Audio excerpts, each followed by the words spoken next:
நம்முடைய காரியங்களிலே கர்த்தர் ஜெயம் கொடுத்து விட்டார் என்று சொல்லி நாம் துதிக்கிறோம். ஆகவே இந்த அன்னாள் துதிக்கிறவர்களாய் மாறுவதற்கு முதலாவது அவள் மனம் கசந்து இருந்தாள். மனம் கசந்து இருந்தபடியினாலே அவளுடைய தேவைகள் சந்திக்கப்பட்ட உடனே அவள் துதிக்கிறவர்களாய் மாறுகிறாள்.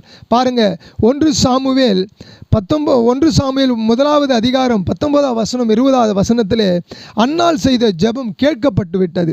அவர் எப்படி துதித்தாள் என்று சொல்லி பார்க்கும் பொழுது இந்த வசனத்தை நாம் பார்த்தால் புரியும். எல்கானா தன் மனைவியாகிய அன்னாளை அறிந்தான். கர்த்தர் அவளை நினைத்தருளினார்.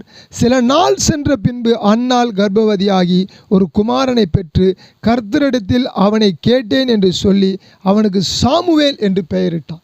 அன்னாள் மனம் கசந்து அழுதாள். 1 அதிகாரத்திலே 10 வசனத்தில்.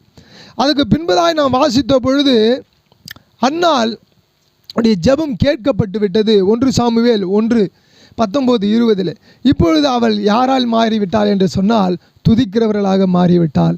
ஆகவே நீங்களும் நானும் இந்த அன்னாளை போல ஜெப ஆலயத்திலே அமர்ந்து விண்ணப்பம் பண்ணியிருக்கலாம், அல்லது வீட்டிலே அமர்ந்து விண்ணப்பம் பண்ணியிருக்கலாம். கண்டிப்பாக இந்த வருடத்திலே ஆண்டவர் உங்களுடைய வாழ்க்கையிலே அற்புதத்தை செய்வார். குழந்தை பாக்கியத்தை கண்டிப்பாக கொடுப்பார். உங்கள் சொத்தினுடைய பிரச்சனைகளை கண்டிப்பாக தீர்ப்பார். உங்களுடைய மருத்துவ பிரச்சனையை கண்டிப்பாக தீர்ப்பார். இந்த நாளிலே நீங்கள் எந்த பிரச்சனையில் இருந்தாலும் கர்த்தர் கண்டிப்பாக உங்கள் விண்ணப்பங்களை கேட்பார், கண்டிப்பாக ஜெயம் தருவார். ஆகவே நீங்கள் துதிக்க வேண்டும் என்று சொன்னால் நீங்கள் மனம் கசந்து கர்த்தரிடத்திலே உங்களுடைய விண்ணப்பங்களை தெரிவியுங்கள். கர்த்தர் உங்களுடைய விண்ணப்பங்களை கேட்டு அந்த அன்னாளையும் அந்த எல்கானாவையும் நினைத்ததைப் போல, ஒரு சாமுவேலை கொடுத்தது போல உங்கள் பிரச்சனையிலே அவர் நினைத்து உங்கள் பிரச்சனையிலே தீர்ப்பார்.